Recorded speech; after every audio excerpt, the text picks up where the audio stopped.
and welcome to another episode of the Wanderlust Wealth Show. Today is going to be a quick mini rant about why is it so easy to get a student loan, but then so difficult to get a mortgage.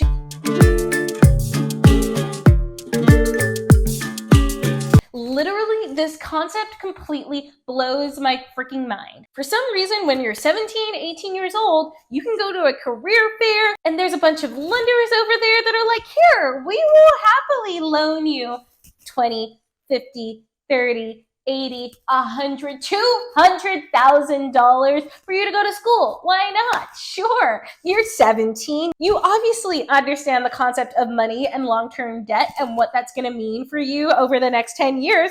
For sure, kiddo, let's give you that student loan. But then when you're a recent professional, maybe you're 23, 24, 25 years old, you finally just got your new job and, oh no, sorry, we cannot give you a loan for a home. Or even better yet, not even for a home. Sorry, we can't give you a loan for a duplex or a triplex or an investment property because that's too risky. That's too risky versus giving an 18-year-old hundreds of thousands of dollars worth of debt to go to school and get an education that isn't necessarily going to be able to get them a job in the real world. Like, excuse me? This concept completely blows my mind. Now, I will say I was very fortunate. I did not go into any student debt. I actually had 3 different scholarships throughout my education that paid for all of my schooling, all of my lodging, and even was able to give me some little bit of extra money that I put away to originally buy a property right after college, but didn't end up doing that and instead went to grad school.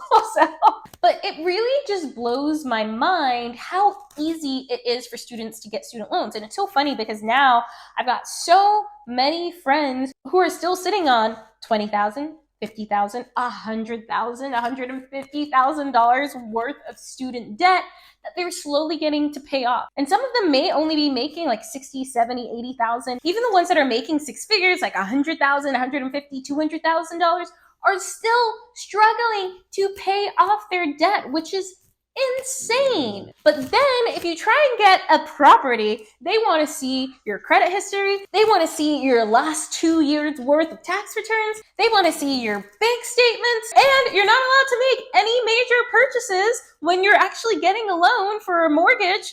But for student loans, who cares? Let's just give you the money. Don't worry about it. It is so insane to me. And like, why are we not teaching children the impacts that student debt can have? Like, I know so many people who haven't even bought their first property because they're just trying to pay off their student loans versus instead just buying a property that pays for your student loans. That's what I would do. And it's like with an investment property, for example, you have money coming in right off the get-go, like potentially right away to pay off that loan. When I look at all of my properties, I've literally never come out of pocket to pay the mortgage, ever. All the money has come from my rent. And so which one is going to be more risky? Student loans or a mortgage? And I wish that this was something that people just actually taught children the impacts of student loans and how to invest in real estate. I feel like this is kind of why I created my Wanderlust Wealth Academy, was the education that I should have gotten in school. Instead, I made my own course about it. But it's just insane to me that that is the norm and that's just what you go do. But okay, that is it for my rant for today. I know that was a little bit more on the negative side of things, but really what I'm just saying is I'm so glad that now in today's day and age, we do have people who are trying to educate about student loans, about investing in real estate, about investing in stocks or your 401k and all of that, because we did not get any of that education in school. And so we're really coming into this new era of like information learned on the internet, which is both a good thing and a bad thing. But I just foresee that the youth, the next generation, is going to be so much more aware and in tune of financial implications, or at least I hope so. And so I like to end every episode of the Wanderlust Wealth Show with some daily gratitude, because daily gratitude changes your attitude. And for today, I'm just so thankful that I eventually found real estate investing and was able to educate myself and was able to pour into mentors who have kind of gotten me to where I am now. So education is everything.